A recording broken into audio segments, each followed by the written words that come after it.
Southampton Solent University boasts state-of-the-art sports science testing facilities. The cutting-edge equipment, costing around £1.5 million, has attracted a number of football clubs to the laboratory. James Wright is a technician instructor at the labs and oversees the day-to-day running of the facility. He identified the services that can be provided in the physiological department. We've got 2 metabolic carts, so systems where we're able to do the VO2 max testing. We've got one system that's dedicated to cycling and one that has a bit more flexibility. It allows us to test the treadmill. Blood analyzers, so we can look at blood lactate, blood glucose. We've been quite heavily involved with football as a sport within this department. We've worked with Southampton Football Club, Bournemouth Football Club, Portsmouth Football Club, slightly smaller clubs, Aldershot, Tottenham FC, and primarily that involvement is pre-season testing.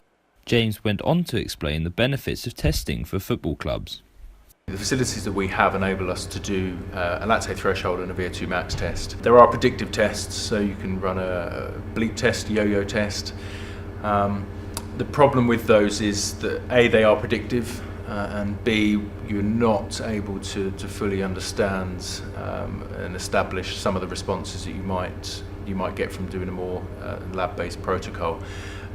We're able to look at something called a lactate threshold, so that's taking a small sample of blood from the fingertip at incremental stages throughout the test, and from that we can mark different training zones. So from a player's point of view, they'll end up with an individualised set of training zones that might be based around speed or heart rate, and it means that they're training at the correct intensity for the purpose of that session.